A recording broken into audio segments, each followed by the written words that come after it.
Hello and welcome back to Bayside Stories. Firstly, I'd like to apologize for my rather long hiatus from videos. On top of being sick, the week following me recovering, I had issues with recording software and just graphical issues in general that prevented rendering. So, here I am now. Hopefully, everything works smoothly, but enough about that. Let's keep this intro rather short. The books can be found in Tel Mithrin on a table that is southeast of the levitated platform. Ashenflow Citadel on the lower level on a cupboard shelf in a sleeping area. In Glover Mallory's house of Raven Rock, upstairs in the bedroom on top of the shelf near the bed. In the Great Hall of the Skull Village on a desk near the rear. In Colborne Barrow on the body of Brandon. In Bristleback Cave in a crate next to the East Empire Company strongbox. There is a Discord link below, be sure to check that out. It's not fleshed out, but it is there, and hopefully you guys can help me flesh it out. Anyway, on to the story. Ahzidal's Descent by Holden Greycloak. In the days beyond memory, when men first walked the lands of Skyrim, there arose in the city of Sarthal a great enchanter. As a boy, his gift for magic and artifice had been evident to his tutor. As a man, his skill surpassed them all, and finding nothing more to learn among his kin, he left wife and child and set out to train under the elven masters. The year became 2 and 3, and when finally his path led back to Sarthal, he found only ruins, for the elves had sacked the city, and all that lived there were dead or gone.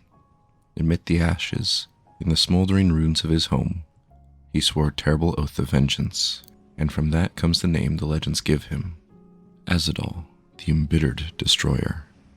Alone he could do nothing, and so he bided his time, delving deeper into his arts than anyone before him. From the Dwemer, he learned the 7 natures of metal and how to harmonize them. From the Aelids, the ancient runes and dawn magic even the elves had begun to forget. Among Falmer and Keimer and Altmer he traveled, taking what he could from each, and all the while plotting how he might turn that knowledge against them. Finally, word reached him of Ysgramor and his companions, newly arrived from Atmora. For 3 days and nights he rode north and met them as they made landfall on the icy coast near the ruins of Sarthal, which the elves had fortified against them. He offered the companions his service and all he had produced in his years of labor, and with the Atmoran steel imbued with his enchantments, the elves fell before them, and at last he had his revenge. But he was not content. His craft had become his life, and his hunger for knowledge still gnawed at him, driving him to delve ever deeper. At long last he exhausted the lore of the elves, but it was not enough. He sought the secret of the dragon runes, and won for himself a seat among the high priests, but it was not enough. And at length he turned his gaze to the plains of oblivion, and found there both power and madness. Some say he ventured there, never to return.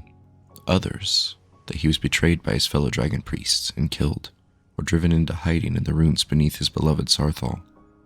Among the Skald of Solstheim, it is said he fled to their island and was sealed in the depths of Colborne Barrow, together with the last of his relics.